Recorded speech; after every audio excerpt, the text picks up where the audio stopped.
창세기 23장. 사라는 127세까지 살았습니다. 이것이 그녀가 누린 수명이었습니다.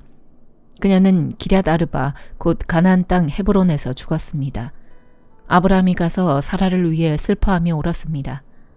아브라함이 죽은 아내 앞에서 일어나 나와 헷사람들에게 말했습니다. 저는 여러분들과 함께 사는 이방 사람이며 나그네입니다. 죽은 제 아내를 장사 지낼 수 있게 여러분들의 땅을 제게 좀 나눠주십시오. 헷사람들이 아브라함에게 대답했습니다. 내 주여, 들어보십시오. 어른께서는 우리들 가운데 하나님께서 세우신 지도자입니다. 우리 묘지 가운데 가장 좋은 곳을 골라 돌아가신 부인을 장사 지내십시오. 어른께서 돌아가신 부인을 장사 지내신다는데 우리들 가운데 그 누구도 자기 묘지라고 해서 거절할 사람이 있겠습니까?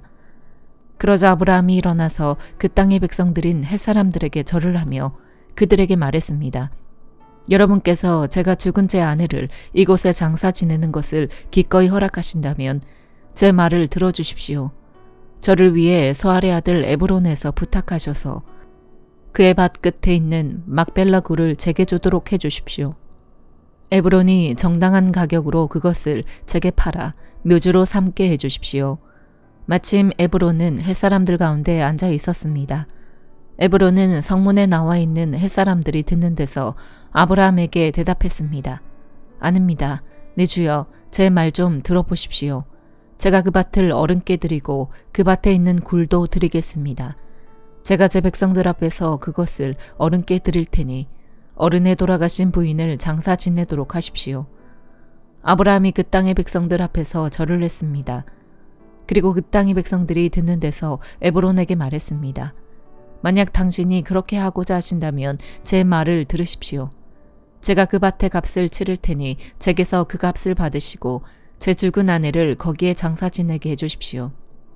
에브론이 아브라함에게 대답해 말했습니다. 내 주여, 들어보십시오. 그 땅은 은 400세겔이 나가지만 저와 어른 사이에 그런 게 무슨 소용입니까? 그냥 어른의 돌아가신 부인을 장사하십시오. 아브라함은 에브론의 말에 따라 에브론이 헷사람들이 듣는 데서 말한 밭값으로 상인들 사이에서 통용되는 무게로 은 400세겔을 달아주었습니다. 그래서 마므레 근처 막벨라에 있는 에브론의 밭, 곧 그 밭에 있는 굴과 그 밭의 경계선 안에 있는 모든 나무가 성문에 있는 모든 헷사람들이 보는 앞에서 아브라함의 소유가 됐습니다. 그 후에 아브라함이 가나안 땅 마므레, 곧 헤브론 앞 막벨라 밭의 굴에 자기 아내 사라를 장사 지냈습니다. 이렇게 해서 그 밭과 그 밭에 딸린 굴이 헷사람들에게서 아브라함에게로 넘어가 그의 묘지가 됐습니다. 마태복음 22장. 예수께서 다시 비유를 들어 그들에게 말씀하셨습니다. 하늘나라는 자기 아들을 위해 결혼잔치를 베푸는 왕과 같다. 왕은 자기 종들을 보내 결혼잔치에 초대받은 사람들을 불러오게 했다. 그러나 그들은 오지 않겠다고 했다. 왕은 다시 다른 종들을 보내면서 말했다. 초대받은 사람들에게 내가 만찬을 준비했다고 전하라. 황소와 살찐 송아지를 잡았고 모든 것이 준비됐으니 어서 결혼잔치에 오시라고 하라. 그러나 초대받은 사람들은 들은 척도 하지 않고 제각기 가버렸다. 어떤 사람은 자기 밭으로 가고 어떤 사람은 장사하러 가버렸다. 그리고 또 다른 사람들은 그 종들을 붙잡아 모욕하고 죽이기까지 했다. 격분한 왕은 자기 군대를 보내 그 살인자들을 죽이고 그들의 도시를 불태워버렸다. 그리고 왕은 자기 종들에게 말했다. 결혼잔치는 준비됐으나 내가 초대한 사람들은 자격이 없다. 너희는 길거리로 나가 만나는 사람마다 잔치에 오라고 초대하라. 그래서 종들은 길거리에 나가 악한 사람이나 선한 사람이나 눈에 띄는 대로 사람들을 모두 모아들였다. 그렇게 해서 결혼잔치 자리는 손님으로 가득 차게 됐다.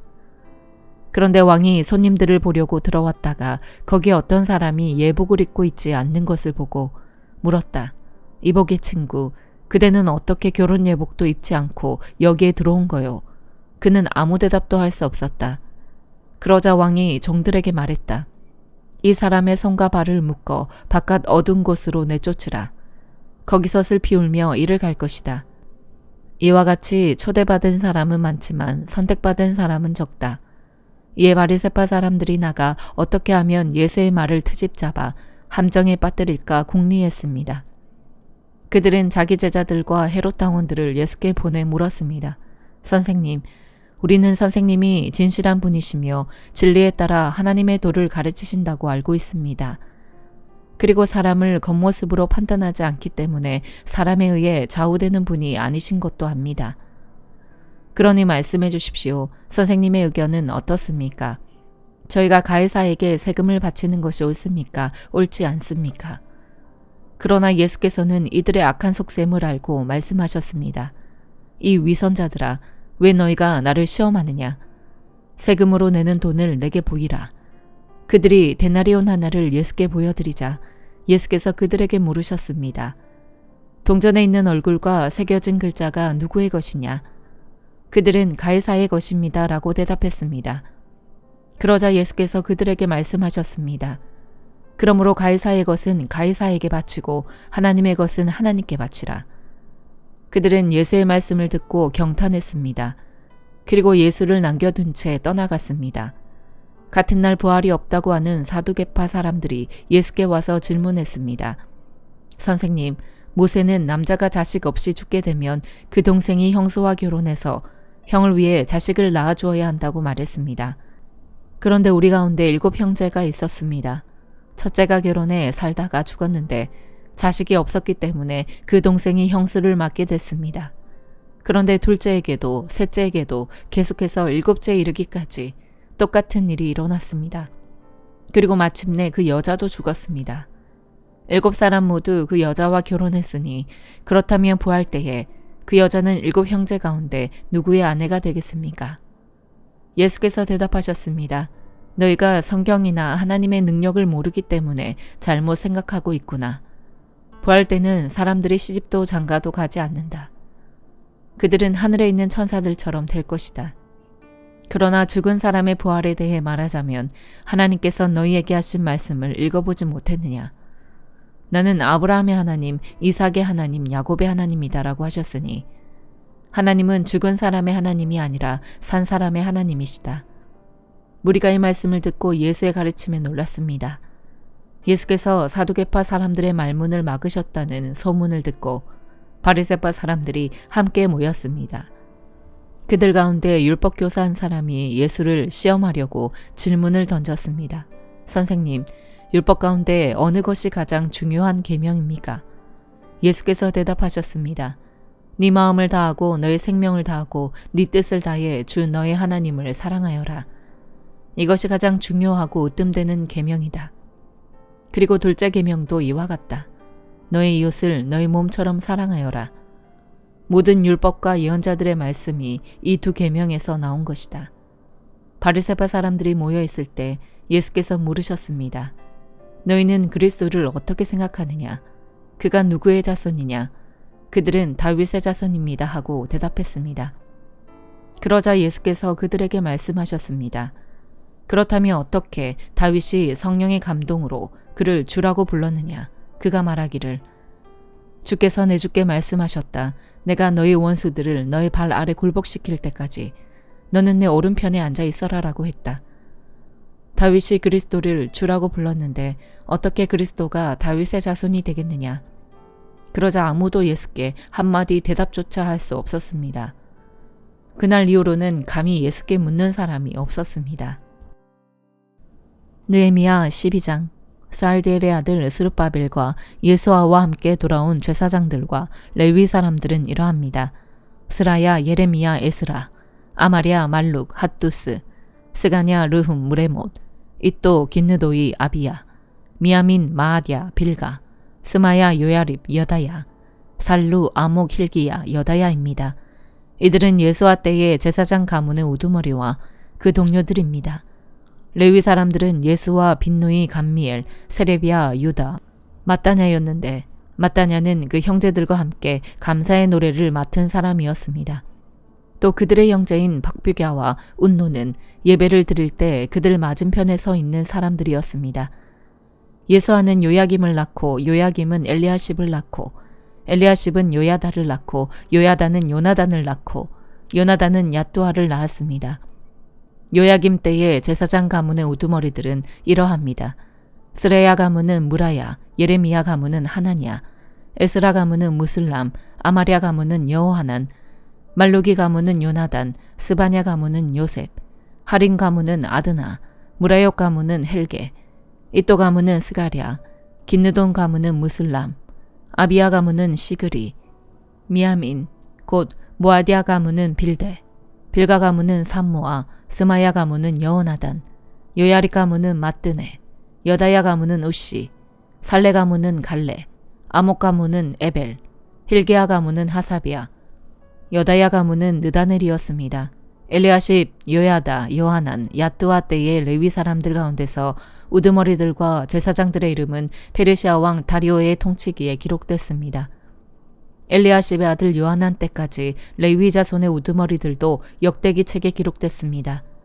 레위 사람들의 우두머리들은 하사비야, 세레비야, 감미엘의 아들 예수와인데 이들은 하나님의 사람 다윗이 명령한 대로 자기 형제들과 마주보고 두 무리로 나뉘어 서로 마주보고 서서 화답하며 찬양과 감사를 드리는 사람들이었습니다. mat다냐, 박북야, 오바댜, 무슬람, 달몬, 아굽은 성문 앞을 지키는 문지기들이었습니다. 이들은 예수아의 아들이며 요사닥의 손자인 요야김과 총독 느헤미야와 제사장이자 학사인 에스라 때에 섬긴 사람들입니다. 예루살렘 성벽 봉헌식을 거행하기 위해 레위 사람들을 그 모든 거처에서 찾아 예루살렘으로 데리고 왔습니다. 심벌제와 하프와 수금에 맞춰 감사의 찬송을 부르며 즐겁게 찬양하며 봉헌식을 거행하기 위해서였습니다. 이에 노래하는 사람들이 예루살렘 외곽 지역, 곧 느도바 사람들의 마을과 백길갈과 게바와 아스마웻 들판에서 모여들었습니다. 노래하는 사람들은 예루살렘 외곽에 자기네 마을을 이루고 있었던 것입니다. 제사장들과 레위 사람들은 스스로 정결 의식을 치른 뒤 백성들과 성문들과 성벽을 정결하게 했습니다. 그 후 나는 유다 지도자들을 성벽 꼭대기에 올라오게 하고 찬양대 둘을 세우되 하나는 성벽 꼭대기에서 오른쪽으로 거름문을 향해 행진하게 했습니다. 그 뒤에는 호세아와 유다 지도자의 절반이 따라갔고 아사랴, 에스라, 무슬람, 유다, 베냐민, 스마야, 예레미야가 함께 갔으며 나팔든 제사장들과 요나단의 아들이며 스마야의 손자이며 마따냐의 증손이며 미가야의 현손이며 삭굴의 오대손이며 아삽의 육대손인 스가랴와 그 형제들 곧 스마야, 아사렐, 밀랄레, 길랄레, 마에, 느다넬, 유다, 하나니가 하나님의 사람 다윗의 악기를 들고 따라갔습니다. 학사 에스라가 그 행진에 앞장섰습니다. 그들은 샘문에서 곧장 다윗성의 계단을 올라 성벽으로 올라가다가 다윗의 집을 지나 동쪽 물문에 이르렀습니다. 다른 찬양대는 반대 방향으로 행진했고 그 뒤는 내가 성벽 꼭대기에서 나머지 절반의 사람들과 함께 따라갔습니다. 그리하여 풀무탑을 지나 넓은 성벽에 이르렀다가 에브라임문, 옛문, 물고기문, 하나넬탑, 한메아탑을 지나 양문까지 가서 감옥문에서 멈춰 섰습니다. 그리하여 그 두 찬양대는 하나님의 집으로 들어가 자리를 잡았고 나와 지도자들 절반도 그렇게 했습니다. 제사장인 엘리야김, 마아세야, 미냐민, 미가야, 엘요에네, 스가랴, 하나냐는 나팔을 들고 있었는데 마아세야, 스마야, 엘르아살, 우시, 여호하난, 말기야, 엘람, 에셀도 함께 있었습니다. 노래하는 사람들은 그들의 선견자 에스라이야와 함께 큰 소리로 찬양했습니다. 또한 그들은 그날 희생제사를 크게 드리고 즐거워했습니다. 하나님께서 그들에게 큰 기쁨을 주셨기 때문입니다. 아내들과 어린아이들도 즐거워했습니다. 그리하여 예루살렘에서 즐거워하는 소리가 멀리까지 들렸습니다. 그리고 그날 예수와 첫 수확물과 11조를 모아두는 창고를 맡을 사람들을 임명해 제사장들과 레위 사람들을 위해 율법에 정해진 몫을 여러 성들의 들에서 거둬들이도록 했습니다. 항상 준비하고 서 있는 제사장들과 레위 사람들을 유다가 기뻐했기 때문입니다. 노래하는 사람들과 성전 문지기들은 다윗과 그 아들 솔로몬의 명령에 따라 그들의 하나님을 섬기는 일과 정결하게 하는 일을 수행했습니다. 오래전 다윗과 아삽 시대에도 노래하는 사람들과 하나님께 찬양과 감사를 드리는 노래를 지휘하는 사람들이 있었습니다. 그렇기에 스룹바벨과 느헤미야 시대에도 모든 이스라엘이 노래하는 사람들과 성전 문지기들을 위해 날마다 필요한 몫을 주었고 레위 사람들을 위해 그 몫을 거룩하게 구별해 두었습니다. 또 레위 사람들은 아론의 자손들을 위해 그 몫을 거룩하게 구별해 두었습니다. 사도행전 22장. 형제들과 어르신 되시는 동포 여러분, 이제 내가 해명하는 것을 잘 들어주시기 바랍니다. 그들은 바울이 히브리 언어로 말하는 것을 듣고는 이내 조용해졌습니다. 그러자 바울이 계속 말했습니다. 나는 길리기아 지방의 다소에서 태어난 유대 사람이지만 이 도시에서 자랐습니다. 나는 가말리엘의 지도 가운데 우리 조상들의 율법으로 엄격한 훈련을 받았고 오늘 여기 모인 여러분 못지않게 하나님께 대한 열심이 있었습니다. 그래서 나는 이 도를 따르는 사람들을 죽이기까지 핍박하며 남녀를 가리지 않고 모두 잡아다가 감옥에 집어넣었습니다. 그것은 대제사장과 모든 공회원들이 증언할 수 있을 것입니다. 나는 심지어 그들로부터 다메섹에 있는 형제들에게 보낼 공문을 얻어냈고 그곳에 있는 신자들을 붙잡아 예루살렘으로 데려와 처벌받게 하려고 다메섹으로 떠났습니다. 내가 다메섹에 가까이 다다르자 정오쯤 됐는데 갑자기 하늘에서 밝은 빛이 내 주위를 둘러 비추었습니다. 내가 땅에 풀썩 쓰러졌는데 한 음성이 내게 말씀하시는 것이 들렸습니다. 사울아, 사울아, 네가 왜 나를 핍박하느냐? 내가 물었습니다. 주여, 당신은 누구십니까? 그분이 내게 대답하셨습니다.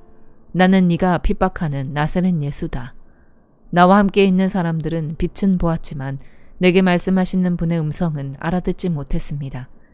내가 물었습니다. 주여, 제가 어떻게 해야 합니까? 주께서 말씀하셨습니다. 일어나 다메섹으로 들어가거라.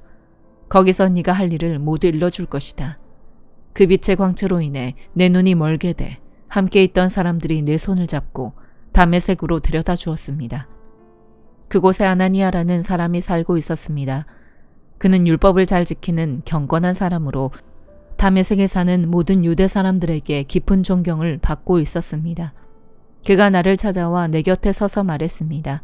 사울 형제, 다시 눈을 뜨시오. 바로 그 순간 나는 눈을 떠 그를 볼 수 있게 됐습니다. 그러자 아나니아가 말했습니다. 우리 조상들의 하나님께서 당신을 선택해 그분의 뜻을 알게 하시고 의로우신 그분을 보게 하시고 그분의 입에서 나오는 음성을 듣게 하셨습니다. 당신은 보고 들은 것을 모든 사람에게 전하는 그분의 증인이 될 것입니다. 그러니 이제 당신이 망설일 이유가 무엇입니까? 일어나서 세례를 받고 주의 이름을 불러 죄 씻음을 받으시오. 그 후 내가 예루살렘으로 돌아와 성전에서 기도하고 있을 때였습니다. 나는 환상에 빠져 주께서 말씀하시는 것을 보았습니다. 서둘러 즉시 예루살렘을 떠나거라. 이곳 사람들은 네가 나에 대해 증언해도 받아들이지 않을 것이다. 내가 대답했습니다. 주여, 이 사람들은 내가 여러 회당들을 돌아다니며 주를 믿는 사람들을 감옥에 가두고 때렸다는 것을 압니다. 그리고 주의 증인 스데반이 피 흘릴 때 나도 그곳에 서서 그 일에 찬성하고 그를 죽이던 사람들의 옷을 지켜주었습니다. 그러자 주께서 내게 가거라. 내가 너를 저 멀리 이방 사람들에게 보낼 것이다 라고 말씀하셨습니다. 사람들은 바울의 말을 이 대목까지 듣고 있다가 소리 높여 외쳤습니다. 저 사람을 세상에서 없애버리자. 저런 놈은 그냥 살려둘 수 없다. 그들이 소리를 지르고 자기 옷을 벗어 던지며 공중에 흙을 뿌리자 천부장이 바울을 병영 안으로 들이라고 명령했습니다. 그는 사람들이 왜 이처럼 바울에게 소리를 지르는지 알아내려고 그를 채찍질하고 신문하라고 지시했습니다. 바울은 군인들이 자기를 채찍질하려고 묵자 거기 서 있던 백부장에게 말했습니다. 아직 판결을 받지 않은 로마 시민을 채찍질하는 것이 합법한 것입니까? 백부장은 이 말을 듣고 천부장에게 가서 그대로 보고하며 물었습니다. 어떻게 하시렵니까? 이 사람이 로마 시민이랍니다. 천부장이 바울에게 와서 물었습니다. 말해보시오. 당신이 정말 로마 시민이요?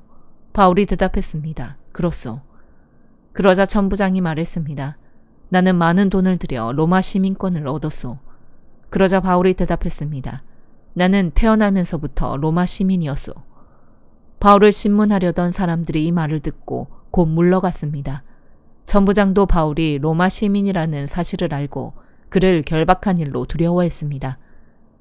이튿날 천부장은 바울이 왜 유다 사람들에게 고소를 당했는지 정확히 알아보려고 대제사장들과 온 공회를 소집하고 바울을 풀어서 그들 앞에 데려오게 했습니다.